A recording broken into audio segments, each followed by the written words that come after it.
मकड़ी ही स्वयं मकड़ी का जाला बनाती है, यानी वो स्वयं जाल बुनती है और स्वयं उस जाल को मिटाती भी है।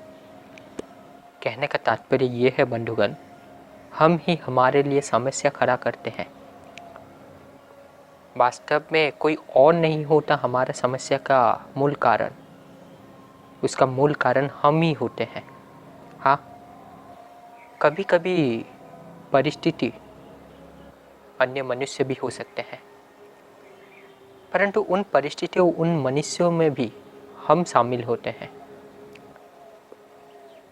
और अधिकांश क्षेत्र में हमारे कारण ही समस्या उत्पन्न होता है, या फिर कहिए हम स्वयं अपने लिए दुविधा लाते हैं। तो जब हम ही समस्या का कारण है तो हम ही उसे मिटा सकते हैं, हम ही समाधान है। अब यहाँ पर ये जो मकड़ी है, ये मकड़ी वास्तव में हमारा मन है और ये जो जाल बुना जा रहा है, ये कैसा जाल है? ये संसार रूपी जाल है जिसमें हम मोहित हो जाते हैं, आसक्त होकर रह जाते हैं। यही वो काम क्रोध लोभ मोह का माया जाल है जिससे हम छूट नहीं पाते। जब इससे छूटे तभी ना पारदर्शिता का दर्शन ला सकते हैं, तभी ना निष्पक्ष न्याय कर सकते हैं। न्याय तो तभी देना संभव है जब आप निष्पक्ष होंगे, अन्यथा अगर आप पक्षपात कर दिए, पहले से ही कुछ पूर्व निर्धारण करके बैठे हुए हैं, पहले से ही अपने मन में कुछ ऐसे धारणा, कुछ ऐसे विश्वास पिरो कर बैठे हुए हैं कि जिसे आप सत्य मानते हैं, भले ही वो कितना अंधकारमय हो, कितना असत्य हो। तो अगर कुछ ऐसा परिस्थिति आया जिसमें आपके उस मान्यता, उस विश्वास के साथ टक्कर हो रही हो, तो चाहे आप कितना भी भूल हुए, आप उसको भूल स्वीकार करेंगे नहीं, है ना? इसीलिए निष्पक्ष होना आवश्यक हो जाता है। राजा जब पद पर बैठता है, सत्ता पर बैठता है, तो राजा अगर निष्पक्ष नहीं हुआ तो फिर वो राजा कैसे हो सकता है ना? वो तो राजा के रूप में हमेशा अपने परिवार का ही हित सोचेगा। परिवार चाहे कितना भी गलती कर बैठे, कितना भी अपराध करे, कितना भी अन्याय करे, कितना भी अधर्म करे, वो तो ये कहेगा कि ये अधर्म नहीं, अन्याय नहीं, अपराध नहीं। इसीलिए जब भी आप न्याय करने की स्थिति में आए, न्यायाधीश बने, तब निष्पक्ष होना अति आवश्यक हो जाता है। अगर मेरा बेटा गलत किया है तो उसको उस गलत का दंड अवश्य मिलेगा। यही न्याय है, ना कि ये कि एक तरफ मेरा बेटा है और एक तरफ कोई अन्य मनुष्य है। जो अन्य मनुष्य है वो पूरा सच्चोट है, पूरा सही है, पूरा धर्म के राह पर है, लेकिन मेरा बेटा अधर्म, पाप के राह पर। पूर्णतः गलती इस पर है, यानी मेरे बेटे पर। तो क्योंकि जब मैं न्यायाधीश हूँ,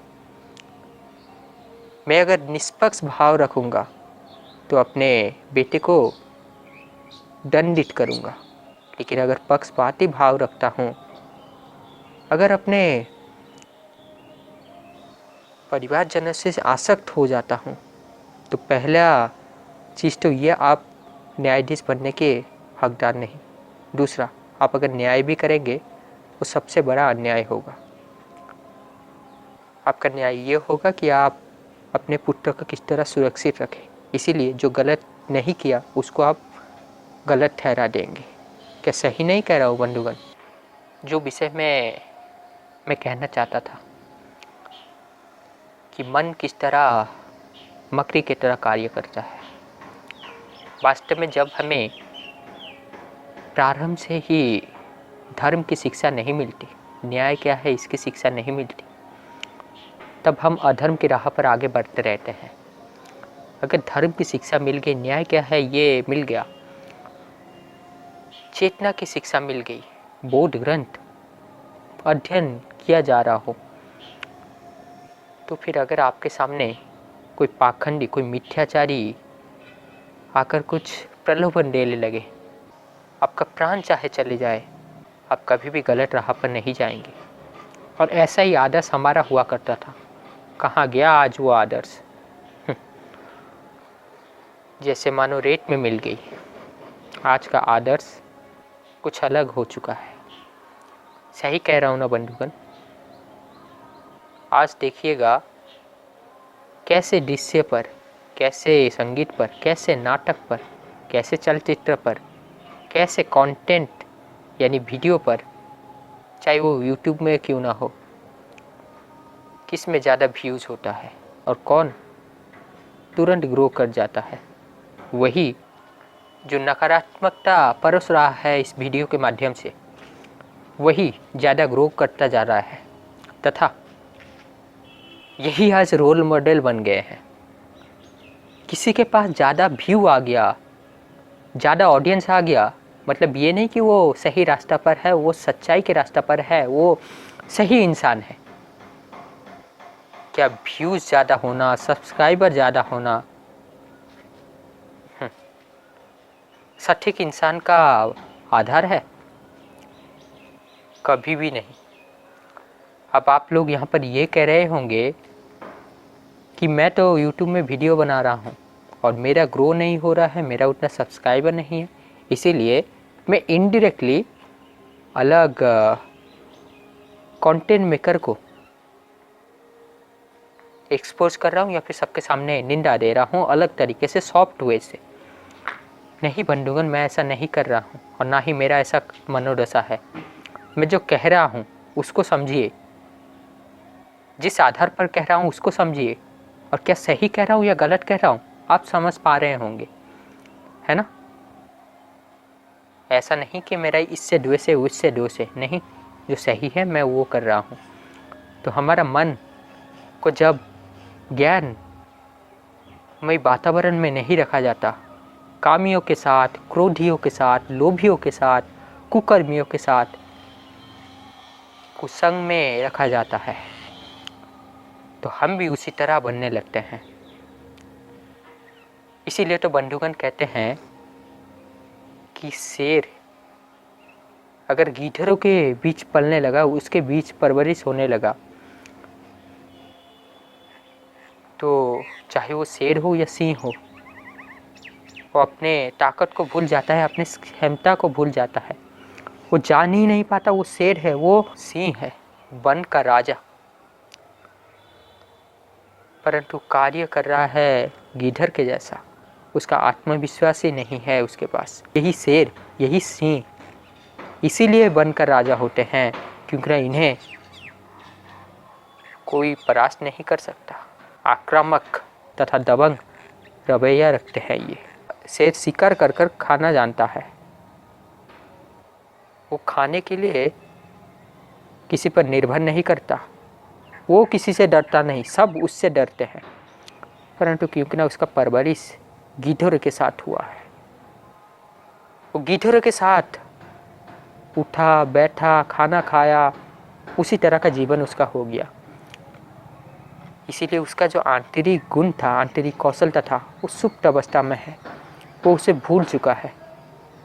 जब उसे ये पता चलेगा कि वास्तव में शेर होने का मतलब क्या होता है, तब शायद बहुत समय बीत चुका होगा उसका। ऐसा भी हो सकता है पता ना चले, है ना? अब ये उदाहरण मैं क्यों लिया? ये उदाहरण जो मैं कहना चाहता हूँ उसके लिए कदाचित उचित हो सकता है। जब हम बोधयुक्त मनुष्य के साथ रहते हैं, हमारा संगति अच्छा होता है, हम कामियों, क्रोधियों, लोभियों के साथ नहीं रहते, तो हमारा जीवन का आदर्श, हमारा नैतिकता, मूल्य में दिव्यता दिखाई देती है। वास्तव में जो तत्व ज्ञान को नहीं समझता, वो हरदम ही भ्रमित रहता है। वो इस पुस्तक को पढ़ लिया, उस पुस्तक को पढ़ लिया। अरे जो पुस्तक लिखा गया है वो किसी मनुष्य के द्वारा लिखा गया है, और जो पुस्तक लिखा गया है वो भी किसी और एक मनुष्य के द्वारा लिखा गया है। तथा क्योंकि ना पुस्तक लिखने के लिए मनुष्य चाहिए होता है, तो उस पुस्तक के साथ छेड़खानी भी किया जा सकता है, उस ज्ञान परंपरा के साथ छेड़खानी भी किया जा सकता है ना। जैसा हमारे प्राचीन ज्ञान के साथ हुआ है, हमारा ज्ञान परंपरा के साथ हुआ है, हमारा पुस्तकों के साथ हुआ है।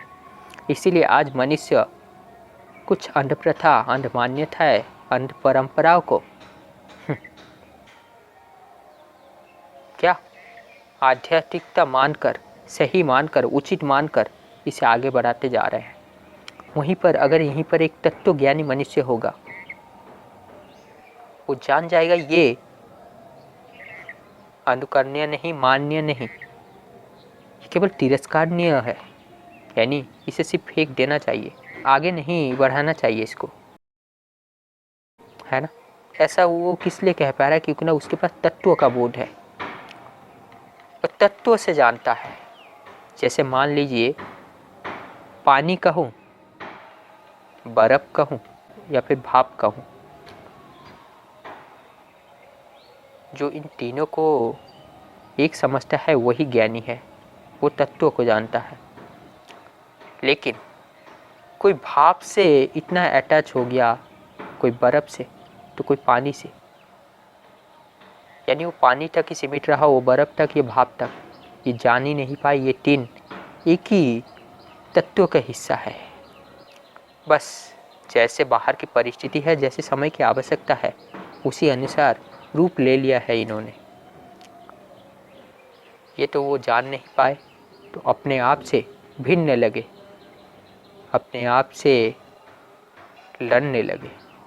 किसी ने कहा बर्फ श्रेष्ठ है, किसी ने कहा पानी श्रेष्ठ है, किसी ने कहा भाप श्रेष्ठ है। देख, इसको कोई देख नहीं सकता, परंतु होता है और कैसे आसमान में उड़ जाता है। ऐसे बहुत सारे कारण आ सकते हैं, है ना। और यहीं पर एक तत्वज्ञानी मनुष्य ये सब लड़ाई नहीं लड़ता, यहाँ से चल देता है। हाँ, वो समझाता अवश्य है, अगर समझ गए तो अच्छी बात, अगर नहीं समझा वो थोड़ी ऐसे लड़ाई में लड़ेगा नहीं। मान लीजिए एक कुत्ता अगर मनुष्य को काटने गया, या फिर कहिए एक कुत्ता अगर भौंक रहा है, तो इसका मतलब क्या आप ही कुत्ता पर भौंकने लगेंगे, कुत्ता को काटने लगेंगे? नहीं। जो सही मनुष्य होगा ऐसा कृत्य नहीं करेगा, वो वहाँ से चल देगा, है ना। तो ये मन हमें इधर उधर दौड़ाता रहता है, कभी आगे तो कभी पीछे, कभी दाएं कभी बाएं, कभी यहाँ पर रुकता तो कभी वहाँ पर चल देता। और सबसे तेज गति मन की होती है, निरंतरता, अस्थिरता इसका गुण होता है, कभी एक चीज़ पर टिका नहीं रहता। इस दिशाहीन मन को वास्तव में बोध चाहिए होता है। जो भीतर से खोखला होता है वो अशांत रहता है, और वो अपने आप को पूर्ण करने के लिए, अपने आप को संपन्नता देने के लिए बाहर से विभिन्न तरह की चीज़, विभिन्न तरह के द्रव्य को अपने जीवन में शामिल करना चाहता है, जिससे उसे लगता है कि ये सब पा लेने के बाद, ये सब उपलब्धियों को हासिल कर लेने के बाद वो खुशी होगा। लेकिन वो खुशी तो हो नहीं सकता, अपितु उसका दुख और बढ़ जाता है। क्या सही नहीं कह रहा हूँ बंधुगण? काम, क्रोध, लोभ, मद, मोह, मत्सर्य, ये 6 आंतरिक रिपु है। ये कभी जाएंगे नहीं जब तक शरीर है, और ये आप पर हावी होंगे या नहीं, इसका चयन आप करेंगे। जब ये आपके ऊपर हावी हो जाते हैं तब दुर्गति, और जब ये आपके संतुलन में रहते हैं तब हम इसका सदुपयोग करते हैं, सही स्थान पर, सही जगह पर इसका उपयोग करते हैं। धर्मयुक्त काम मर्यादा होता है, धर्मयुक्त क्रोध मर्यादा होता है। आशा करता हूँ समझ पा रहे होंगे बंधुगण। तो ये जो मन के मिथ्या माया जाल है, इधर जाता है उधर जाता है, सोचता है कि वो पालूँ ये पालूँ तभी जाकर खुश होऊंगा, इन सबको गिरा दो और सच्चे वास्तविक अपने आप को पहचानो, आत्मज्ञान की ओर आगे बढ़ो। अभी समय है बंधुगण, आगे बढ़ते रहिए।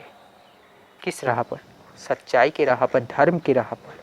तो बंधुगण, जैसे मकड़ी स्वयं अपने लिए जाल बुनता है और फिर उसको मिटा देता है, उसी तरह आपको ही आपका समस्या को मिटाना पड़ेगा।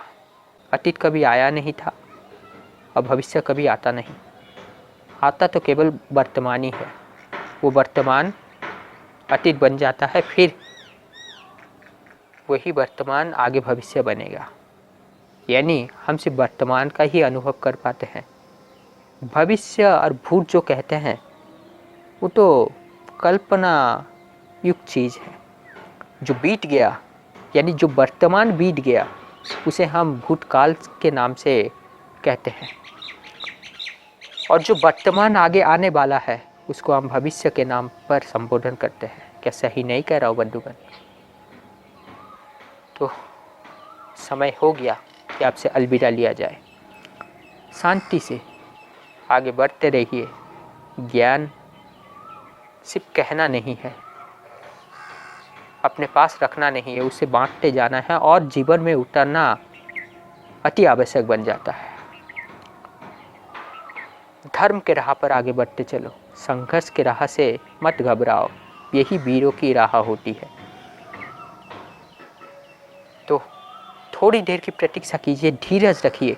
मैं बस यूँ गया और यूँ ही आपके सामने एक नया वीडियो लेकर प्रस्तुत होऊंगा।